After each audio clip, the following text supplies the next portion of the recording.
គប់ទឹកប៉ាត់ម្សៅតាមផ្លូវប្រយ័ត្នជដៃខ្លាយជាក្មេងទំនើងនៅពេលតាមបណ្ដាលមូលដ្ឋានមួយចំនួនជាពិសេសទីប្រជុំជនក្នុងនោះក៏មាននៅរាជធានីភ្នំពេញយុវជនជាបន្តបន្ទាប់បានចាប់ផ្ដើមលេងគប់ទឹកប៉ាត់ម្សៅដែលជាសកម្មភាពពុំគប្បីក្នុងឱកាសនៃពិធីបុណ្យចូលឆ្នាំថ្មីប្រពៃណីជាតិខិតជិតចូលមកដល់នោះលោកទូចសុខៈអ្នកនាំពាក្យរងក្រសួងមហាផ្ទៃបានក្រើនរំលឹកដល់ក្រុមយុវជនទាំងនោះឲ្យប្រយ័ត្នគឺក្នុងពេលនិងក្រោយពេលចូលឆ្នាំកុំធ្វើសកម្មភាពជ្រុលហួសហេតុនាំឲ្យប៉ះពាល់ដល់សិទ្ធិអ្នកដទៃនិងសណ្ដាប់ធ្នាប់សាធារណៈជាពិសេសសូមប្រយ័ត្នសកម្មភាពមួយចំនួនដែលអាចក្លាយខ្លួនជាក្មេងទំនើង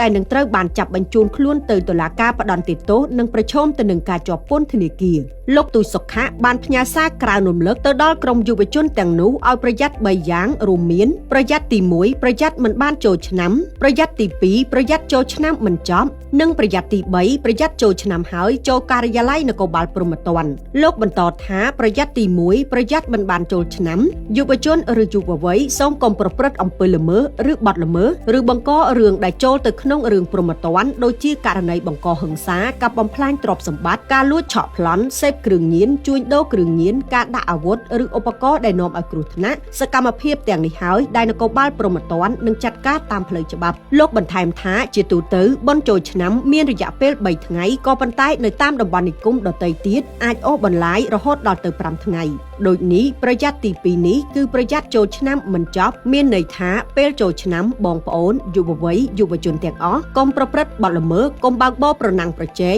កុំបង្កើតជាបកពួកកុំបង្ហោះម៉ូតូពេលចូលឆ្នាំនិងប្រយ័ត្នគ្រោះថ្នាក់ចរាចរណ៍កើតមានឡើងពេលចូលឆ្នាំផងដែរប្រយ័ត្នចុងក្រោយគឺប្រយ័ត្នចូលឆ្នាំហើយចូលការិយាល័យនគរបាលព្រហ្មទណ្ឌមានន័យថាចូលឆ្នាំចប់រាល់ការលេងល្បែងផ្សេងគឺត្រូវបញ្ចប់ជាពិសេសការប៉ាត់ម្សៅជះទឹកតែម្ដងប្រសិនបើហួសរយៈពេលនៃពិធីបុណ្យចូលឆ្នាំហើយយើងនៅតែប្រព្រឹត្តទៀតនោះនគរបាលព្រហ្មទណ្ឌនឹងចាត់វិធានការតាមផ្លូវច្បាប់លោកក៏បានទទូចឲ្យក្រុមយុវជនដែលចង់ជួបជុំលេងកម្សាន្តក្នុងឱកាសពិធីបុណ្យចូលឆ្នាំថ្មីជិតចូលមកដល់នោះគប្បីលេងល្បែងប្រជាប្រិយខ្មែរនិងលេងអ្វីដែលមិនធ្វើឲ្យប៉ះពាល់ដល់សេចក្តីថ្លៃថ្នូរអ្នកដទៃឬឆ្លៀតឱកាសបៀតបៀនអ្នកដទៃដែលធ្វើឲ្យបាត់បង់សណ្ដាប់ធ្នាប់សាធារណៈលោកបញ្ជាក់ថាប្រសិនបើមានក្រុមយុវជនទាំងនោះធ្វើសកម្មភាពជ្រុលហួសហេតុដែនកំណត់ច្បាប់ពួកគេអាចនឹងស្ថិតក្នុងពន្ធនាគារស្របពេលដែលយុវជនផ្សេងទៀតកំពុងលេងកម្សាន្តសប្បាយតាមប្រពៃណីទំនៀមទម្លាប់និងប្រកបដោយភាពថ្លៃថ្នូរនោះគឺលេងសប្បាយរហូតដល់ពេលចប់ចូលឆ្នាំថ្មីលោកបន្ថែមទៀតថា